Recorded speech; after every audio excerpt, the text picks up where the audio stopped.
I'm Chef Naseem at Sofreh restaurant in Brooklyn, and this is my Reshteh. The Iranian cuisine, there is a Persian and Iranian is a loaded term. So I use the word Iranian because when you say Persian food, you only refer to Farsi-speaking people. And we are actually a small percentage of the country. We have Kurds, we have Turks, we have Lur and Baluch, so many different, they all live in the perimeter of Iran. They all cook their food as well as we all cook their food. We all cook each other's food. Iranian food, it has a lot of vegetables, herbs mostly. They are enormous amount of greenery we chop down and we reduce into our sauces. And we also use a lot of onions and garlic and beans and all kinds of grains. I am making ash reshteh, which is ash is a concept in our cooking, is a thick soup that is based on lots of vegetables, sometimes beans, sometimes noodles, but what they should always have, grains and herbs.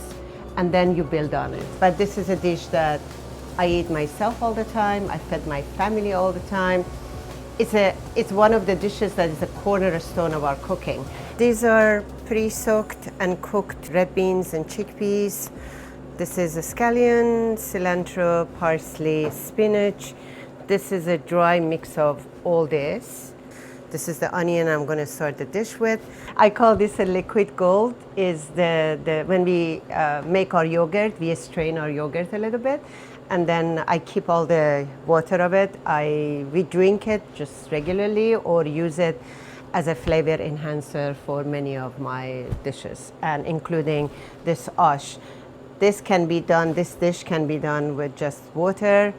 I really don't want to use any stock, either vegetable or animal-based stock. Water is perfectly fine, but if you have this added, the dish becomes so much more flavorful. It adds such a depth of flavor and umami that is just incredible. So I'm going to be using just to flavorize, but this dish can be done with just plain water. It doesn't need any stock or anything.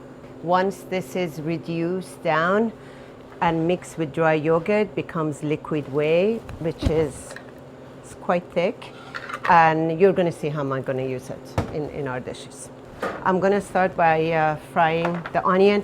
You see there's a lot of, the ratio of the onion is like 1.5 pounds of onion for this little vegetable. As you see, I use, in all my dishes, I use so much onion, whether in a chopped form or pureed form, but it's so much onion. I cook them with no oil, nothing. Just cook them down so to get some of the water out. But because this is not excessive, I'm going to brown my onion with some oil. So as you noticed, I mean, I can pour a ton of oil, but I also try to be not consuming so much oil. That's why I keep adding. For my cooking, I use cooking olive oil. For finishing the sauces, I use extra virgin olive oil. When the onions get to this kind of color, I'm going to toast my turmeric in here.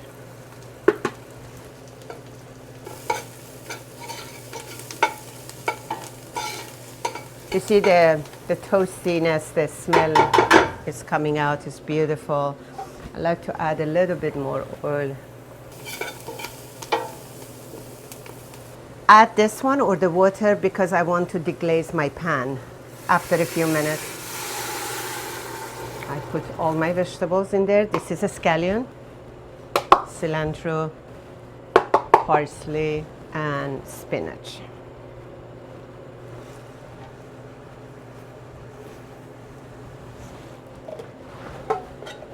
Some pepper, I can adjust this later on. Supplement, this is a mixture of dried, all these dried. I will cover this, let it come to boil, 15-20 minutes. Here you see 3 types of beans that they all go in the dish at different times. I like to cook my beans separately for this particular dish.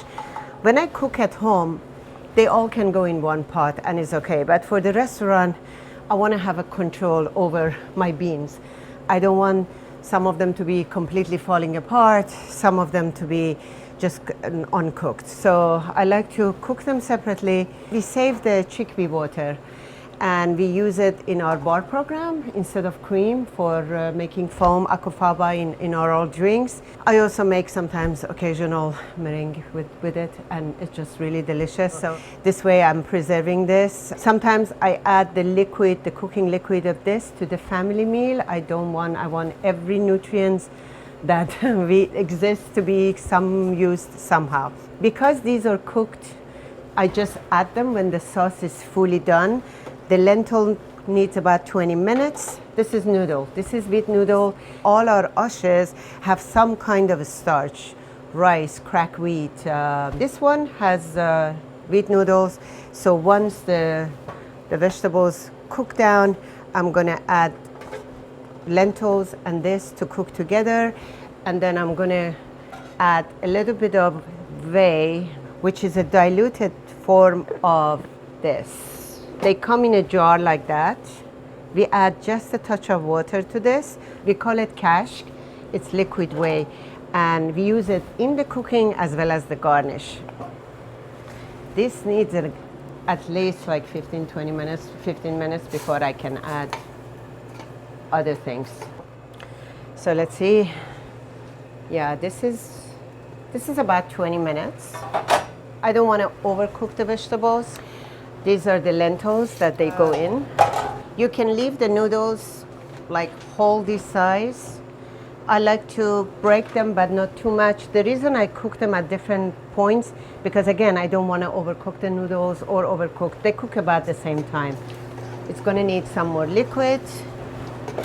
And then I cover for 20 minutes and then we are done. This, just the seasoning and ash is ready. Once you have all of these, this dish can come together in about 45 minutes, which looks like a lot, but if you already have your vegetables chopped and everything, this dish can come together in an hour, assuming you have this done.